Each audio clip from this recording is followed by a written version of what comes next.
どうも皆さんこんにちは、あきらです。2026年動画編集ソフト、今選ぶならこれっていうテーマでね、今回は全てを徹底的にね、ご紹介、解説していけたらなと思っております。いや、最初のね、動画編集ソフト選びっていうのはめちゃくちゃ大切なんですよね。初心者の方とか動画編集未経験者にとっては、やっぱりね、選択肢もとても多いかと思いますし、ちょっとね、やっぱ選ぶのが難しいかと思います。無料版で探すか、有料版でもいいものを探すか、あるいはスマホでできるもので探しているのか、PC で探しているのか、もういろいろとある中でね、結局どれがいいのかってなってる方多いんじゃないでしょうか。僕のね結論から言うと、もう迷ったらダヴィンチリゾルブがね一択でいいんじゃないかなというふうには思っています。ただ YouTube のね毎日投稿であったりとか時短生産性アップというものをね最優先にするなら Final Cut Pro がおすすめだし、動画編集の暗記をねやってみたいとか、Adobe のね他のソフトとも使ってみたいとかね、そういった方には Premiere Pro がねおすすめだったりします。実は僕ね有名な編集ソフトっていうのはほとんど全て使ってきました。ダヴィンチリゾルブ、Final Cut、Premiere Pro とかね、それぞれ全部使えるようにはなったんですけど、結局今のところはねダヴィンチリゾルブを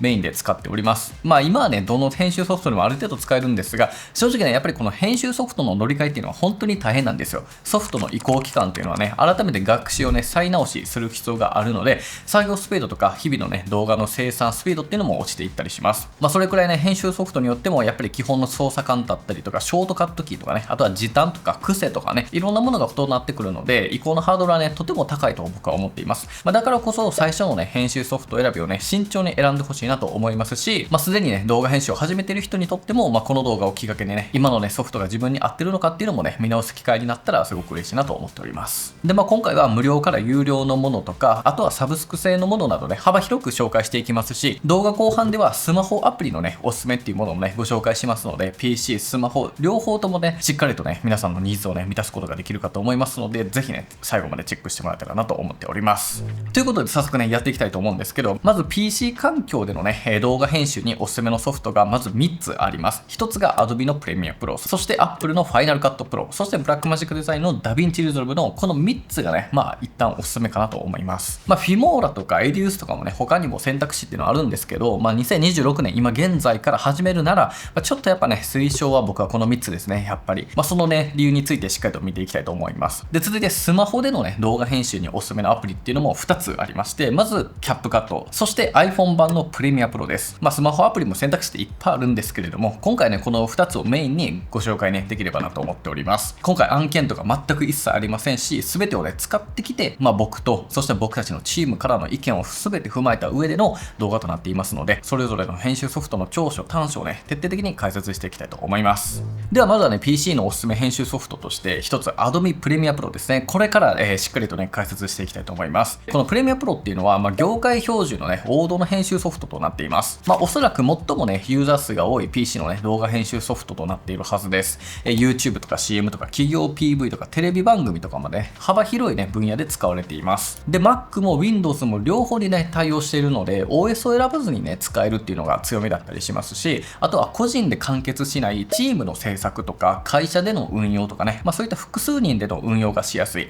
プロジェクトの共有とかね案件でいろいろとねいろんなところとやるみたいなところでもすごくね使いやすいソフトになっています。僕自身ね実は関西に住んでる時に映像の制作会社に入社したことがあるんですが、そこはやっぱりねプレミアプロを使っていました。プレミアができていたからやっぱりね採用の基準になっていたっていうこともあったみたいで、5年以上前なんですけど、当時はねプレミアプロをベースにアフターエフェクトとか他のね編集ソフトと連携をねして使っていましたね。でこのプレミアプロっていうのは Adobe のね編集ソフトの一部になりますので、 Adobe の他のソフトとのねシームレスに連携をさせていくことができます。例えばプレミアプロからよりね特殊効果を加えたりとか、よりねちょっと本格的にいろんな編集を加えたいっていうところでアフターエフェクトというね、3DCG とかもできるようなソフトを使ってみたりとか、あとは写真とか画像のね YouTube のサムネイルとか、よりね画像ベースのね、合成であったりとかそういったものができる Photoshop とのね連携ができたりしますので、言っちゃえばできない表現がねほぼ存在しないとも言えるようなそんなソフトにもなっています。そんなプレミアプロのね長所短所を分けていくとすると、まず強みがねやっぱり自由度の高さですね。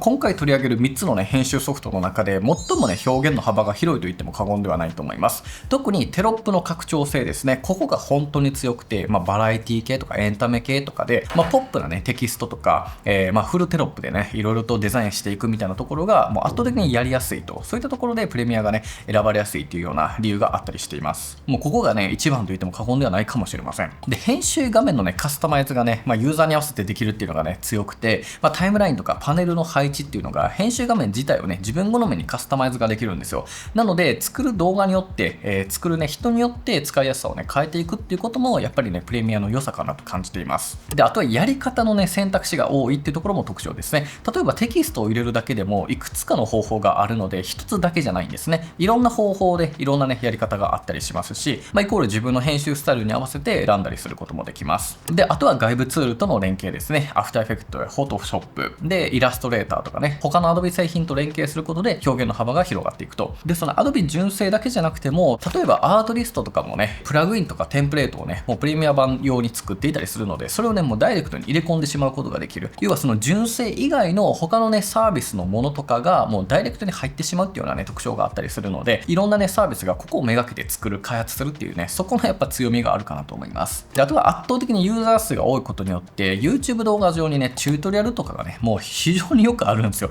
なので、誰でも独学でね、もう無料で覚えてれると、もうスクールにも通わずにね、ぶっちゃけ学べるぐらい情報っていうのは全然ありますから、はい、ここもやっぱ強いですよね。で、それだけやっぱりユーザー数が多いので、プレミアプロ指定のね、案件募集っていうのも多いので、やっぱプレミアプロを学習することによって、例えば副業とか在宅でね、いろんな仕事してみたいという方にも、案件獲得につながりやすいというね、特徴もあったりするかなと思います。一方、弱点を伝えていくとすると、まずできることが多すぎて、覚えるまでが結構大変だなという印象です。僕一回挫折したことがあるんですよ。大学の時にプレミアプロをね、勉強しようと思ったんですけど、当時ね、情報が全然なかったっていうのもあるんですけど、やっぱ画面を見た時にちょっと拒否感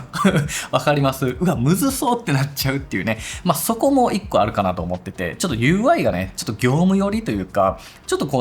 仕事感があるじゃないですか。趣味感があんまないっていうところで、どっちかというとね、その UI の画面デザイン性というよりも実用性のあるね、イメージがまずね、特徴かなと思います。で、あとはね、僕がね、プレミアプロから現在ね、ダヴィンチリゾルブに乗り換えてる理由の一つなんですけど、動作が重くなりやすいっていうのと、あとバグが多いんですよね。そこそこいい PC だったとしても、編集内容とか素材次第では相性もあるんですが、カクついたりとか、重くなったりするっていうのが結構プレミアの特徴ですね。で、あとバグという点では、結構あるんですが、細々見ると結構あるんですが、例えば書き出しの動画にね、ノイズが出るというか、エラーが出てしまったりとか、で、あとは Mac でね、書き出した時に、書き出した動画とプレビューの動画の色味がね、変わってしまうっていうね、そういった仕様があったりとかで、ちょっとね、使いづらいところもやっぱあったりします。で、一番の欠点っていうのは値段ですね。サブスクの値段が高すぎるというところですね。イコール業務向けですよね。ちょっと元が取れないとこれしんどいんですよね。大前提サブスクになっていて、金額がこんな感じで、基本的には月払いが4980円と、はい、年間プランの一括払いが34680円。月に換算すると3280円という形ですね。で、Adobe のね、コンプリートプランっていうね、全ソフト、使えるよっていうものがあるんですけど、そっちだと月14480円ですよ。高いよね。もう Adobe 勢ですよ、これは。はい。で、年間で10万円超えです。はい。月9000円。これね、もう無理でしょ。普通に無理でしょっていう。僕たちはね、仕事なんでね、元をね、頑張って取るというところで買ってるからいいんですけど、これ趣味だと結構きついですよね。僕、大学の頃はね、学生割引のものを、ゼミのね、教授、先生が買ってくれて、それを使っていました。なので使えたっていうのがあるんですけど、学割が使えたらいいんですけど、使えないとちょっとほんまにきついですよね、これは。高すぎっすね、マジで。という感じで、業界標準の動画編集ソフトではあるし、間違いない編集ソフトなんですよ。めちゃめちゃ高性能で、できることは無限です。ただ、プレミアじゃないと困る理由が特にないのであれば、コスト面を考えて、この後のね、ソフトを選んでいただいた方が賢いかなと思います。ということで、次ね、2つ目いきましょう。次が Final Cut Pro になりますね。これはですね、Apple 純正の編集ソフトとなっています。MacOS にね、最適化されているので、動作がサクサクになるんですね。つまり、Windows PC では使うことは基本的にはできません。で、MacOS にね、最適設計されているので、もう本当にね、ストレスがなく、今回紹介する動画編集ソフトの中で一番ね、快適にサクサク編集できる、そんなね、ソフトになっています。で、作業効率の良さもね、非常に良くて、3つのね、ソフトの中で一番シンプルで、最もね、直感的だと思いますね。どちらかというと、一歩一歩の動画をね、よりハイクオリティに、よりね、細部までこだわるよりも、生産性であったりとか、時短っていうところをね、重視したい方向けかなと、より大量のね、動画を作りたいという方向けな気がしています。なので、情報発信とかの、毎日投稿であったりとか、テンプレ化された、要は、同じ動画をたくさん作るよっていうね、そういったジャンルだったら、一番ね、効率的かなと思います。で、ファイナルカットって、5万円というね、ちょっと高いんですが、使い切ることができるので Adobe と違って払い続ける必要っていうのがあったりはしません。でなおかつ90日間のね無料トライアルがあったりするので、一度使ってみて、合わなければやめるっていうようなね判断もできるようになっています。でここで朗報なんですが、皆さん最近ね Apple から新しいねサブスクが発表されて、これ Apple クリエイタースタジオですよ。これでねファイナルカットがめちゃくちゃ始めやすくなりました。これ Apple のね純正のクリエイティブアプリをね一つにまとめたようなプランになっていて、月額ね1780円、年間で17800円でね利用することができるようなそんなサブスクになっています。でこれやばいのが学生と教職員向けの値段がやばくて、月額480円、年間4800円の特別価格と、やばくない？安すぎる。だから学生さん500円でねファイナルカットプロを使えるようになったんですよ。全然これでよくない？アマプラやんこれやばいっすよね。単品購入だとねこんな感じの値段のねものが一気にね支払う必要があるんですが、これらを全て月額480円から、学生さん一般の方でも1780円からね使うことができるので、結構ファイナルカットのね良さ、2026年に来てよりね始めやすさ、ハードルの低さっていうのはめちゃくちゃね際立ったんじゃないかなと思います。結局動画編集っていつまでやるかっていうのもありますよね。学生さんがね就職までやるのかであったりとか、短期集中でねちょっとやってみたいっていう方も多いかと思うので、サブスクっていうのはね一個いい選択肢が増えたなと思います。そんなファイナルカットプロの長所短所を見ていきたいと思います。まず強みがですね、操作が直感的というところ、本当にね使いやすさで言うとねピカイチですね。ファイナルカットプロってねオリジナルのね操作性があって、マグネティックタイムラインというね爆速のねカット編集ができます。これはカットしてねクリップを削除した場合にその間がね自動で詰まってくれるんですよね。これがねファイナルカットの何よりもねサクサクなイメージが出るところだと思います。で Mac 最適化なので PC スペックがねある程度低かったとしても、それなりにね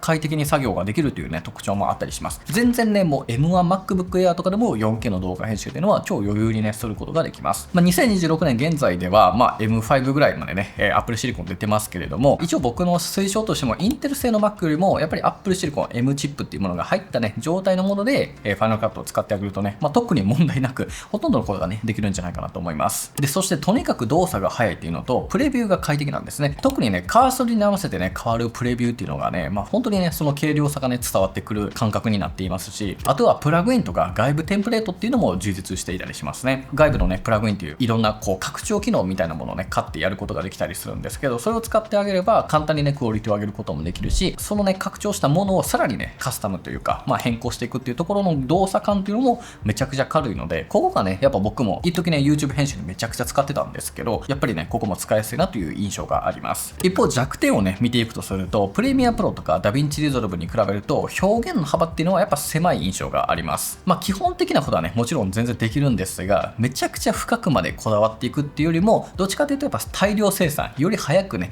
たくさんの動画を作っていくぞっていうところに向いた編集ソフトの感じがしているので、ここはやっぱ覚えておいてほしいなと思います。実際に僕の周りでねファイナルカットプロで動画編集を始めたんですけど、例えば色の編集ですよね。動画とか映像の色をねより綺麗にしたい、こんな感じのね美しい動画をね作っていきたいっていうね、友達がたくさんいたんですけど、みんなこぞってねファイナルカットからねダヴィンチにやっぱカラーが物足りなくて、乗り換えたっていう方がね結構いるんですよ。もう結構いるんですよね。なので本格的な映像を作りたいみたいな、動画編集とかじゃなくてもう映像作品を作りたいっていう方にはちょっと物足りなさが出てくる可能性がねあるんじゃないかなと思います。であとは買い切りかサブスクになるので、始めやすさはあるんですけど無料ではないんですよね。なので趣味の範囲で、費用の回収っていうものをそもそもね考えていないよっていう方にしてはちょっとね向いていないかもしれませんね。であとはチーム制作とか案件共有にも最適ではないかなと感じています。YouTuber さんで、ファイナルカットを使ってねいろいろとねメンバー同士でやってる方って結構いるとは思うんですけど、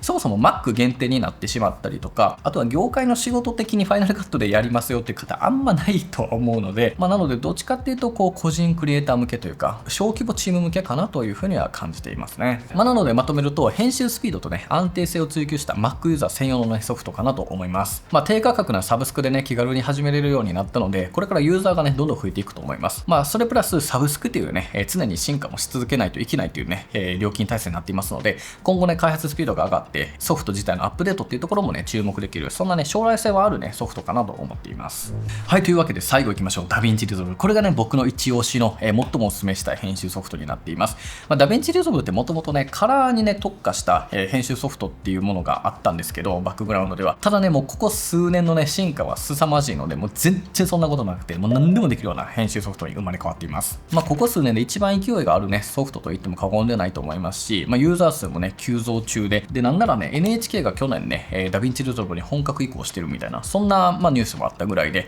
結構期待値も出てきてて、これは日本だけじゃなく、世界的にね、より注目されているソフトになっています。で、ダヴィンチのめちゃくちゃいいところが、基本的なことがね、無料版で使えるんですよ。ダヴィンチって無料版と有料版の2つがあって、ここがね、この3つの中で大きな違いなんですけど、そもそも無料版でかなりのことができます。なので、ほとんど無料で使えちゃうので、多分ね、動画編集をやってみたいっていう方にとって、ほぼ全てのニーズをね、無料版で満たすことができます。で、なんなら無料版で物足りなくなれば、後から有料版に切り替えることができるので、マジでね、最初は無料版で一旦使ってみるっていうのがおすすめかなと思います。ただ、一応ね、頭の片隅に入れておいてほしいのは、ダヴィンチリゾルブ、ブラックマジックというね、会社が、今開発してるんですけど、将来的にダヴィンチリゾルブの有料版のアップデート自体には、今後もしかすると優勝にするかもしれないというね、話を一応していたので、今後アップデートの際だけ、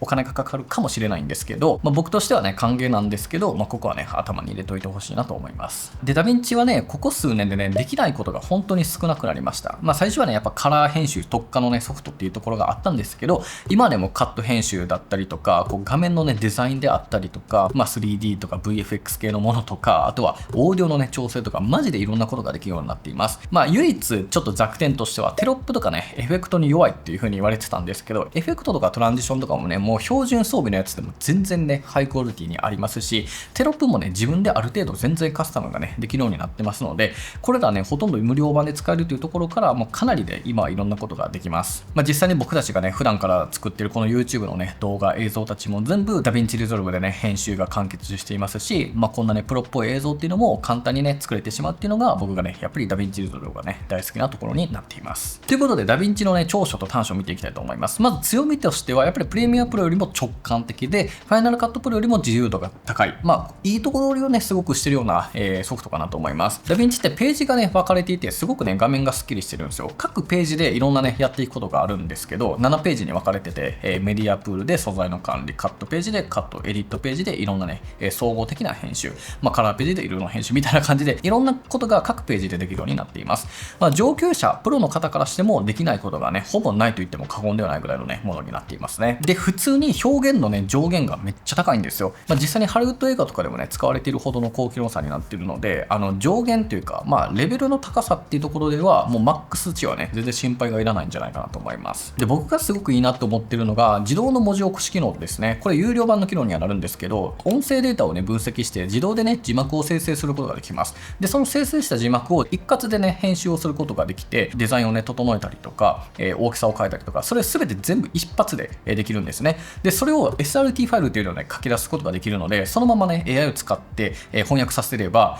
YouTube のね、言語翻訳とかも自分で全てできちゃうんですよね。こういったね、AI 機能っていうのも結構ね、充実してきているっていうのがあります。で、ここ数年でプラグインとか外部ツールがね、かなり充実してきましたね。最近までね、そのテキストとかエフェクト系が弱かったっていう話はあったんですけど、ここ最近はね、もうそれらをね、凌駕するほどの、結構ね、いろんな業界でも有名なね、外部ツールが充実してきていますし、なんなら僕たちもね、この拡張機能めっちゃ作ってます。例えばね、プレミアプロのようにね、テキストデザインを簡単にね、使うことができるメガフォントパックっていうものをね、インストールするだけで200個以上のね、テキストデザインをね、ワンクリックで追加していくことができます。簡単にね、色の調整であったりとか、集中線を出したりとか、いろんなね、もうほんと YouTube とかテレビっぽいようなね、編集をワンクリックでできたりしますし、あとはね、YouTube クリエイターパックっていうね、YouTube 編集に特化したね、プラグインを作りましたので、YouTube 動画の URL をね、ペーストしてロードするだけで、こんなね、デザインが展開できたりとか、結構やばいじゃないですか。なので、この動画見てくださいねって言ったら、これらがね、一瞬で生成することができる。もちろんサムネだけをね、撮ることもできるんですけど、こんなね、結構普通の編集ソフトでは使えないようなカスタマイズ性っていうのもめちゃくちゃ高いので、僕と僕のチームでね、作ったプラグインっていうのもね、展開したり、あとは無料のね、ゼロベースパックっていうのもあるので、ぜひ使ってほしいんですけど、こういったものがユーザーが作れちゃう。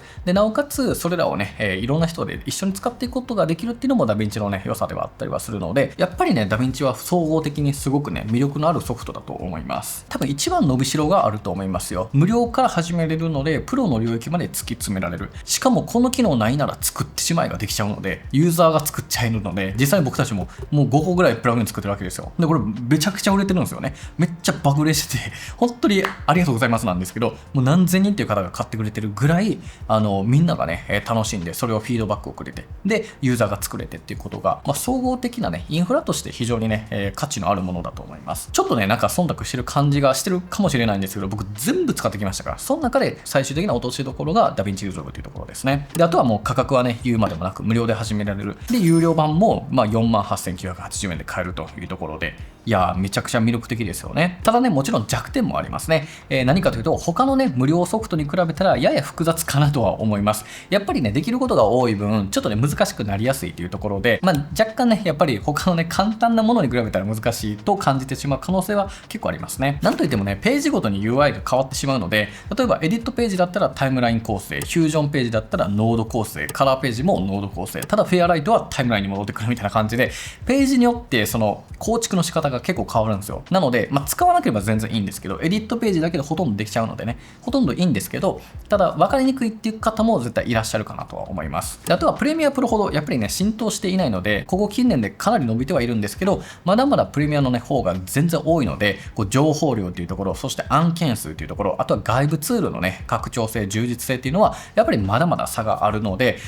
仕事として獲得したいなら、無難にプレミアプロにした方がいいかなとは思います。ただ、ダヴィンチでもね、仕事をできるっていうね、結果もありますし、僕、制作会社自体でダヴィンチがね、ある程度使えていたので、そこも評価して採用してくれたというような実績もあるので、それがね、どこでも通用するわけではないんですけど、しっかりとね、価値のある技術っていうところはね、感じています。機能的なところでは課題はね、まだあるソフトではあるんですけど、一番アップデートでね、一番感動があるのがね、ダヴィンチな気はしているので、将来性はね、非常にあるんじゃないかなと思います。なのでね、この2026年から動画編集を始めるなら、一番ね、このソフトをお勧めしたいですし、無料からね、一旦始めてみるっていうのもすごくいいかなと思います。とにかくね、このチャンネルですでにね、たくさんのダヴィンチリゾルブのね、解説動画を出していますし、実はね、僕ダヴィンチリゾルブの認定トレーナーもやらせていただいています。一応公式のね、資格というか、そういった認定のね、資格も持っていますので、ちょっと安心してっていうあれですけど、10分でね、始められる動画から、しっかりと1時間ぐらいでね、学んでいくっていう動画もね、ありますので、概要欄にね、リンク貼っておきますので、ぜ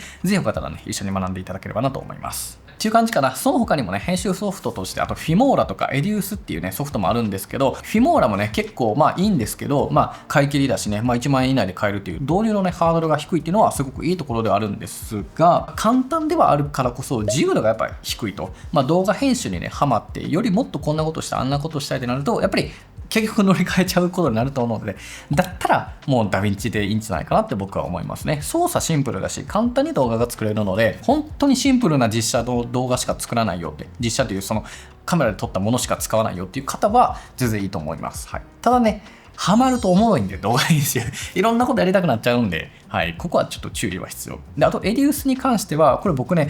大学時代に結婚式のね、撮影編集のね、ちょっとバイトをしていたことがあったんですけど、そこで使っていたりもしたんですが、これはね、日本製の編集ソフトで日本国内のね、番組制作などでも多く使われてきたものなんですけど、ただ最近はね、やっぱりプレミア、ダヴィンチ、ファイナルカットに乗り換えるね、人とか会社も増えていたりはする傾向にあるっぽいので、将来性という意味でやっぱりこのね、3つに比べたらちょっとね、今の期待値は低いかなと思います。めっちゃいいソフトでは間違いないと思うんですけど、やっぱりコンテンツの充実さとか、今後の注目度とか、あと AI とか普及したりとかね、大元の会社のね、大きさっていうところ、Apple、Adobe とかブラックマジックに対してっていうところで言うと、ちょっと投資価値というか、進めやすさっていうのは、ちょっとね、正直渋いなというところがあります。はい、という感じでね、PC のおすすめのね、ソフトを紹介してきましたが、残りはですね、スマホ環境での動画編集ですよね。スマホで動画を作りたい方向けにね、アプリを2つご紹介できればと思うんですけど、まず僕がね、一番おすすめなのが iPhone 版のプレミアですね。これ無料で使うことができるし、商用利用も可能なんですよ。ここがでかい。結局 YouTube とか TikTok の SNS って収益化した時点で僕商用利用だと思うので、そのね、ここクリアになってるとめちゃくちゃいいなって感じています。で、しかもね、アフレコ機能とかが良くて、この iPhone でね、喋るとね、そのボイスをね、動画に入れることができたりとか、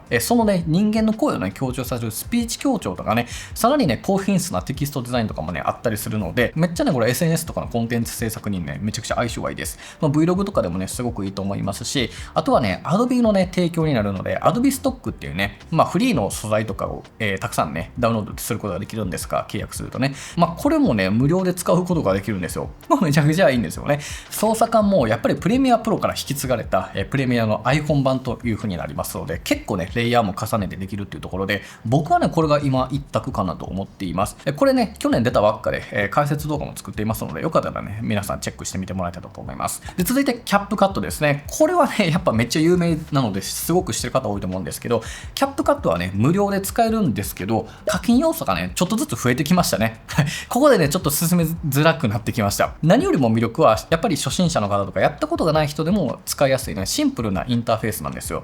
ポップなね、テロップであったりとか、エフェクトとかがすごく豊富で、TikTok の動画とかね、やっぱり流行にも強いっていうのがね、非常に特徴的ではあります。ただね、その便利な機能っていうのがね、だんだん有料になってきてるっていうのがやっぱ痛くて、画面左上にね、プロって書いてるものが全てね、キャップカットプロっていうね、有料のものになってしまうと。そもそも無料版だとね、商用利用ができないっていうところがあったりするので、なので結果的に趣味で始めて、ちょっとね、例えば YouTube に動画をアップしてるうちに、それがね、広告収益とか入ってくるようになったってなったら、商用利用になってくるじゃんみたいなことになってくるので、僕はね、ちょっとこれはね、すごく慎重に考えてほしいなと思っているので、僕はね、iPhone 版のプレミアがすごくいいんじゃないかなと思います。はい、っていう感じですかね。最後に改めて結論として用途別にね、おすすめをまとめていくとすると、まずスマホでね、高品質な動画を作りたいという方は iPhone 版のプレミアプロ。で、そしてスマホでね、TikTok ならね、ポップな動画をね、簡単に作りたいという方はキャップカットがいいと思います。で、究極収益とか考えるなら、有料版をね、使うのがいいと思います。で、ほぼ全ての用途に、どんな人でもお勧めしたいのがダヴィンチリゾルブですね。で、毎日投稿するとか、とにかく効率化を最重視したいという方は、ファイナルカットプロがすごくいいと思うし、あとは動画編集の仕事をしたいとか、よりね、高度な編集とか、他のソフトとも連携したいという方は、プレミアプロがおすすめといったね、そんな結論になってくるかなと思います。どうでしょうか、皆さんのね、やりたいこととか、探してたものが見つかってたら、すごく嬉しいなと思います。ぜひね、忘れないように、いいねとか保存しておいていただければなと思います。はい、ということで、いかがだったでしょうか。僕はね、何よりもこう動画編集のね、楽しさっていうのをね、もっと多くの人にね、知ってもらいたいなと思って、この動画をね、作っています。僕も動画投稿始めてもう6年、7年ぐらいになるんですけど、本当人生が変わりましたし、いろんな人に喜ばれたりとかね、友人の結婚式の動画とかも僕作ったりしてるんですけど、こういったものをね、実際に流したりすることによっても感動してもらって、感動してくれて、もう本当にありがたい言葉をいただいたりとかで、僕本当にね、こう YouTube を通して結構人生の幸福度はかなり上がりました。僕はダヴィンチリゾルブがね、すごく皆さんにお勧めしたいんですけど、自分の用途に合ったものを選んでほしいなと思いますし、もしね、これからダヴィンチリゾルブをね、使っていこうって決めた方、そんな方にね、最後、お知らせがあるんですが、このね、動画を見た方限定でね、僕たちが運営しているビジュアルパークというね、オンラインショップで使える、10% オフのね、限定クーポンをプレゼントします。これ、概要欄に書いておきます。基本ビジュアルパークってセールもしないしクーポンも配らないんですけど、もうこの動画見た方限定にね、皆さんがね、動画編集を始めたいというね、その気持ちをね、ちょっと応援させていただきたいなと思っておりますので、ダヴィンチをね、ある程度使えるようになってからで全然いいので、僕たちがね、作った、YouTube クレーターパック、トラッカーパック、メガフォントパック、いろんなね、オリジナルのプラグインをね、たくさん販売していますので、ぜひね、これ、いつか使っていただければなと思います。で、まずはね、無料のゼロベースパックというね、5つのね、エフェクト拡張機能をね、めちゃくちゃ便利なんですよ、これ。ほんまに、もう何千人という人がね、ダウンロードしてくれて使ってるんですけど、もうこれだけでもね、ダヴィンチリゾルブの操作性のね、向上すると思いますので、ぜひね、このゼロベースをはじめとして、いろいろとね、僕たちのプラグインも今後もね、使っていただければすごく嬉しいなと思っております。ということで皆さん最後までご視聴いただきありがとうございました。ではまた次回の動画でお会いしましょう。バイバイ。